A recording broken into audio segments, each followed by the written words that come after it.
Hello, friends. I'm Jonathan Pishner with Apex Counseling, and it is that time of year. New Year's is around the corner, one of my very favorite behavior change times because that means I'm going to end up talking to a lot of people about New Year's resolutions. And one of the reasons I love talking about New Year's resolutions is because if you know one or two things, you can avoid what happens to most people. Most people make a New Year's resolution, stick to it for a week or two, and then completely abandon it, and they're right back where they started. So let's talk about why that happens and how you can easily avoid that trap. Because if you want to make an improvement in the New Year's, I would love to see that happen and see your success rate go way up. So here is the number one thing. Most people make a New Year's resolution and they forget what that really means. Because a resolution is just, I am resolving to make this behavior change and to do things differently. Most people accidentally make up in their heads that it's not a New Year's resolution, it is a New Year's absolutely perfect behavioral change that I will get right the first time and every single time.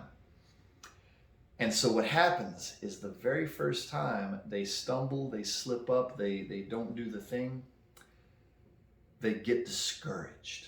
And then after it happens 2 or 3 more times, they abandon it. The reason this is so sad is because the story that you make up in your head that you're going to get it right every single time is the destructive part. Remember, this is a resolution. You're deciding to be different. Let me go ahead and take away the myth immediately.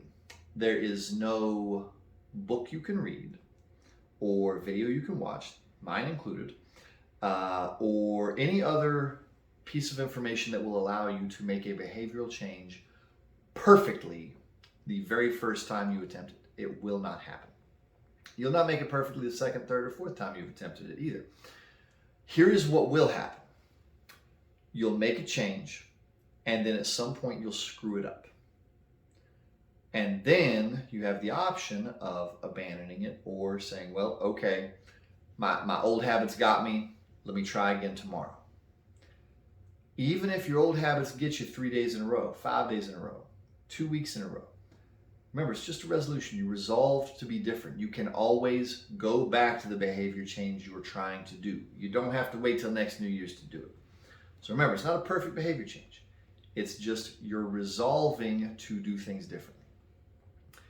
And here's the second place, the other place where people screw up and really cause themselves to not make their New Year's resolution happen. Is oftentimes they make it too big. Most popular New Year's resolution, hands down, I'm going to get healthy, whatever that means. For most people, it means I'm going to make the behavior change of exercise, and I'm going to make the behavior change of changing my diet drastically, and I'm going to make the behavior change of avoiding who knows what, sugary foods or drinking or whatever. And maybe it means, and I'm also going to go to bed on time. And notice how this is stacking up very, very rapidly. Most people's resolution is way too big. Even a single habit that you change is constructed of numerous micro habits. If you're going to make a New Year's resolution to positively impact your life, let me invite you to do it a little differently than what most people do. Instead of making this huge sweeping change, identify one habit. And especially, in a way, like the smaller the better.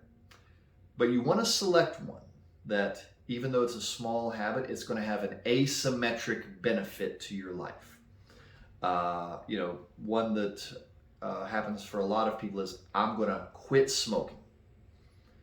Quitting that has an asymmetric benefit to your life because that clears up, certainly that reduces the amount of money you spend on cigarettes. And it reduces the damage you're doing to your lungs and future potential health problems.